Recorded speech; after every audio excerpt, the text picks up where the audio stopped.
सर्वप्रथम सर्वांना श्री स्वामी समर्थ. स्वामी महाराजांच्या कृपेने तुमच्या सर्व चांगल्या इच्छा पूर्ण होत ही स्वामींचरणी प्रार्थना करते आणि आजच्या व्हिडिओला सुरुवात करते. 25 जानेवारी 2026 रविवार दिवशी रथसप्तमी आलेली आहे. आपला सुख सौभाग्याचा संक्रांतीचा सण हा आपण रथसप्तमीपर्यंत साजरा करत असतो. रथसप्तमी म्हणजे साक्षात तेजाची पूजा करण्याची थोर परंपरा आहे.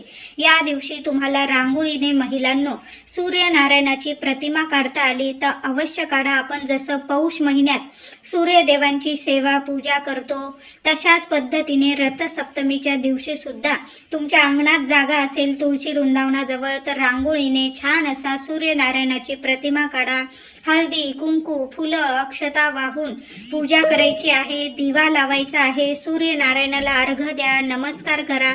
अशा साध्या सोप्या पद्धतीने तुम्ही रथसप्तमीची पूजा म्हणजे सूर्यनारायणाची पूजा करू शकता. संक्रांतीपासून रथसप्तमीपर्यंत सूर्याचे पूजन करणे. तसं तर रोजच आपण सूर्यनारायणाला आंघोळीनंतर अर्घ द्यावे, पूजन करावे, नमस्कार करावा आणि मग आपल्या कामाला, आपला व्यवसाय असेल तुमचा, नोकरीला जात असतील, मुलं शिक्षणाला, घरात महिला ऑफिसला जात असतील किंवा घरातल्या गृहलक्ष्मी असतील, सर्वांनी आपल्या दिवसाची सुरुवात ही सूर्यनारायणाच्या दर्शनाने आणि अर्घ दिल्यानेच केल्याने आपल्याला इतकं पुण्य फळ मिळत असतं आणि आपल्या प्रत्येक कामात आपण यशस्वी होतो.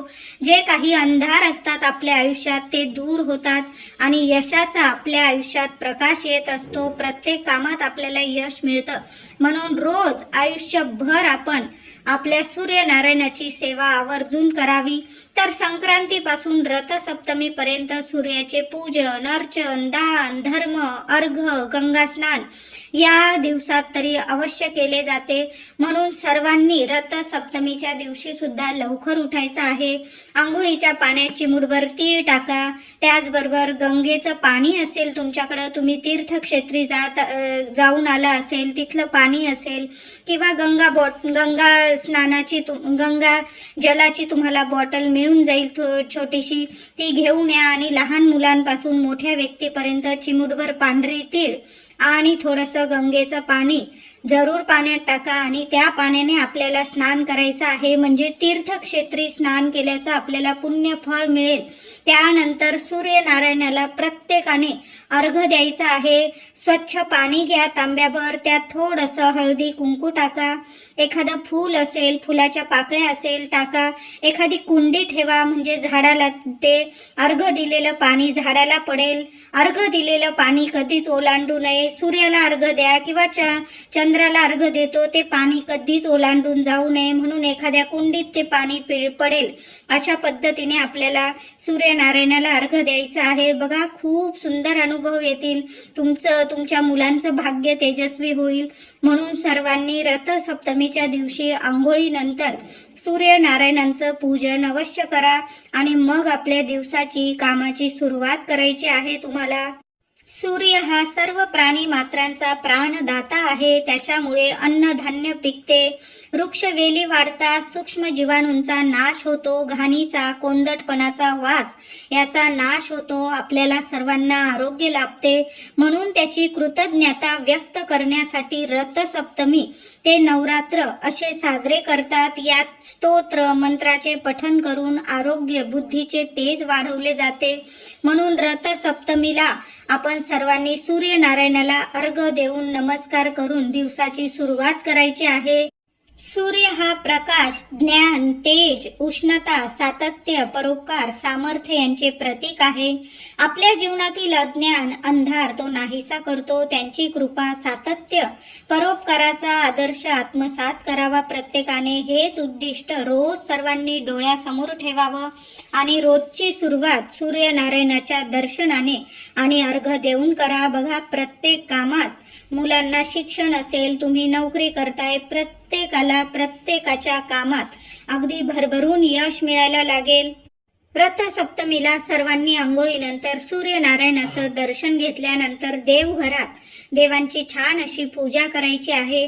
रथ सप्तमी पर्यंत माता अन्नपूर्णेला एक वस्तू अर्पण करायची आहे. महिलांनो, मंगळवार, शुक्रवार, रथ सप्तमी पर्यंत हे 2 वार तर येणारच आहे. रविवारी रथ सप्तमी आलेली आहे 25 जानेवारीला. मग आपण शुक्रवारी, मंगळवारी जरी अन्नपूर्णा मातेला तुम्ही एक वस्तू अर्पण केली ना, तर लक्ष्मी, अखंड लक्ष्मी तुमच्या घरात नांदणार आहे. 20 जानेवारीला मंगळवार आलेला आहे आणि बघा 23 जानेवारीला शुक्रवार आलेला आहे. या दिवसांमध्ये किंवा तुम्ही 25 जानेवारीला रथ सप्तमीला जरी माता अन्नपूर्णेला एक वस्तू अर्पण केली ना, तर तुम्हाला एक वस्तू म्हणजे तुम्हाला धने अर्पण करायचे आहे. माता अन्नपूर्णेची आपल्या देवघरात सर्व देवांची पूजा अर्चा करून घ्यायची आहे. एक तामण घ्या किंवा ताट घ्या.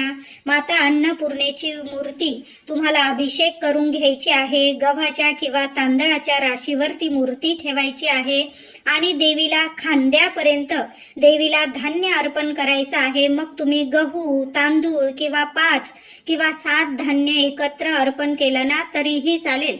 पण धान्य अर्पण करताना आपण जसं देवी लक्ष्मीला किंवा आपल्या कुलदेवीला कुंकुमार्चन करतो ना, तसं धान्य मार्चन करायचं आहे आपल्याला. मोजू नका किती वेळा तुम्ही धान्य अर्चन करत आहात. देवीच्या खांद्यापर्यंत धान्य अर्पण करायचं आहे.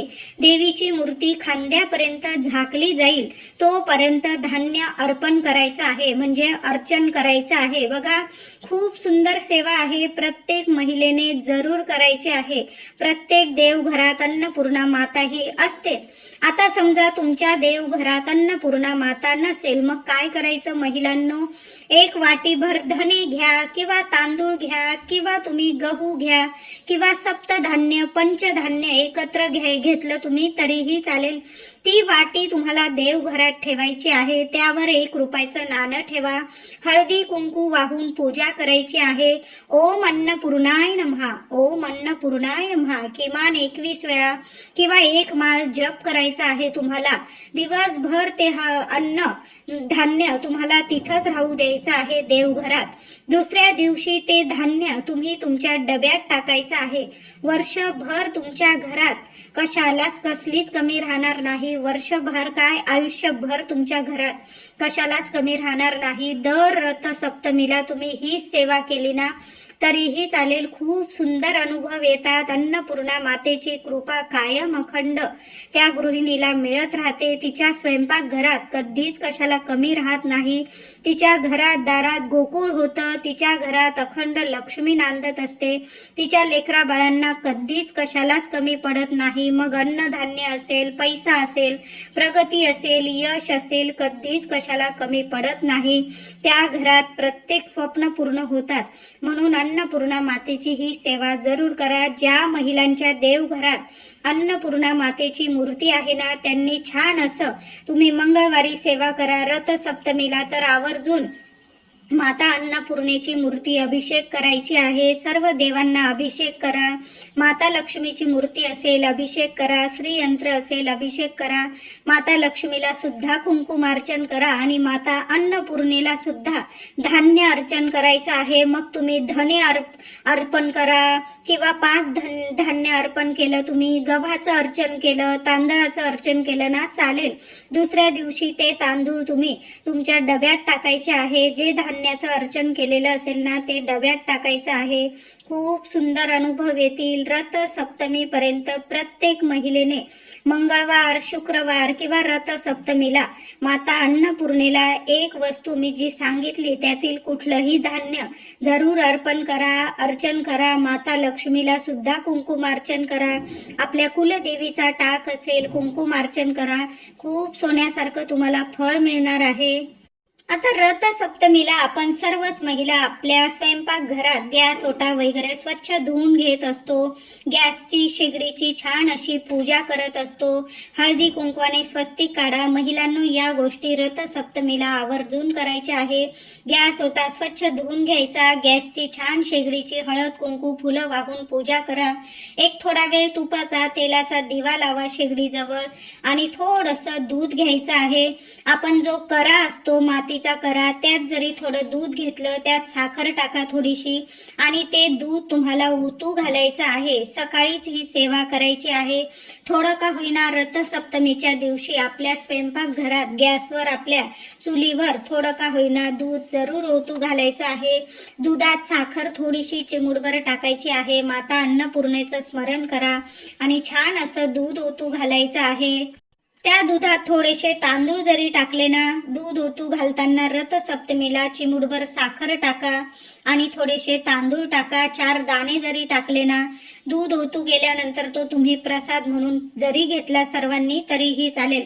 आता समजा रथसप्तमीपर्यंत तुमच्या स्वयंपाकघरात जर दूध ओतू गेलं तर काय होईल बघा. दूध ओतू जाणे म्हणजे आपण जेव्हा नवीन गृहप्रवेश करतो त्या वास्तूत शुभता यावी, घर गोकुळ राहावं. दूध किंवा तूप कधीच आपल्या घरात कमी पडू नये. तुपाची कधी कमी पडू नये आपल्या घरात. लक्ष्मी घरात स्थिर वास्तव्यास राहावी म्हणून आपण नवीन गृहप्रवेश करतो त्या दिवशी दूध ओतू घालत असतो. काही वेळा बघा अचानक गॅस मोठा, चूल वगैरे चूल मोठी असेल, लक्षच नाही, अशा वेळी दूध ओतू जाते.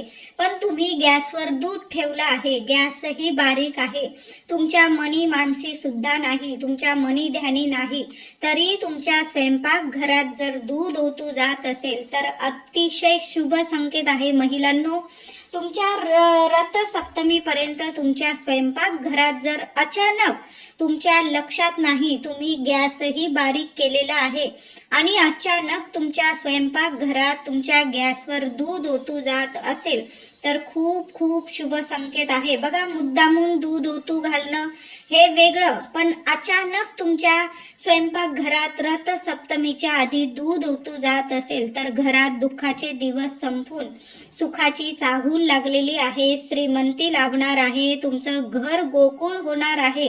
काही वेळा बघा, लग्नाला बरेच वर्ष होऊन गेली तरी मुलबाळ होत नाही, त्यांच्यासाठी तर हा शुभ संकेत आहे, अतिशय शुभ संकेत आहे. लवकरच तुमचं घर गोकुळ होणार आहे. बघा, खूप शुभ संकेत आहे. महिलांनो, तुमच्या घरात जर स्वयंपाक घरात रथसप्तमीपर्यंत दूध ओतू गेलं, अचानक तुमचं लक्ष नाही, गॅस पण बारीक आहे आणि अचानक तुमचं थोडंसं दूध ओतू गेलं तुमच्या गॅसवर, अतिशय शुभ संकेत आहे. तुमचे दुःखाचे दिवस संपलेले आहे, अडचणी संपणार आहे तुमच्या आणि तुमच्या घरात माता अन्नपूर्णेसह माता लक्ष्मी प्रसन्न झालेली आहे. सुखाची ही चाहूल आहे आणि ज्यांच्या घरात म्हणजे मुलबाळ होत नाही त्यांना तर खूप सुंदर दिवस येणार आहे, गोकुळ होणार आहे तुमचं घर, असे हे शुभ संकेत असतात. त्याचबरोबर हातातून दूध सांडणे, पडणे, दुधाचा अपमान करणे या गोष्टी घरात चुकून सुद्धा करू नये. कधीतरी झाली एखादी चूक तर ठीक आहे, पण मुलांना बघा, आपण रोज दूध पिण्यास देतो, दूध वगैरे दिले तर दूध पिल्यावर कपात थोडं का होईना दूध मुलं उरवतात. दुधाचा एक सुद्धा थेंब मोलाचा आहे. घराच्या सुख समृद्धीसाठी दूध कधीच फेकून देऊ नका. मुलांना सुद्धा सांगून ठेवायचं, जेवढं मुलं दूध पितात ना आपण तेवढंच द्यायचं आहे. मुलं फेकत आहे, टाकून देत आहे, हे अत्यंत चुकीच्या गोष्टी आहे. आपल्या घरातल्या दुधाचा एक थेंब सुद्धा आपल्या घराच्या सुख समृद्धीसाठी खूप मोलाचा आहे. जेवढे लागेल ना तेवढे दूध घ्या, तेवढंच मुलांना द्या. बघा, आपल्याकडे दुधाची पिशवी येत असेल तर दूध पातेल्यात काढल्यावर सुद्धा पिशवीत 2-4 थेंब का होईना दूध असतंच. मग काय करायचं महिलांनो, 2 चमचे दूध त्या पिशवीत टाका. पिशवीतलं दूध काढून घ्यायचं आहे. पिशवी चांगली ढवळून घ्या आणि त्यातलं दूध काढून घ्यायचे आहे. तशीच पिशवी टाकून देऊ नका. दूध तूप आपल्या घरातील माता अन्नपूर्णा आहे, माता लक्ष्मी आहे. ज्या घरात या वस्तूंचा, या गोष्टींचा मान ठेवला जातो तिथेच अखंड लक्ष्मी नांदत असते. म्हणून दूध असेल, तूप असेल, आपल्या घरातील या गोष्टींचा कायम मान ठेवा.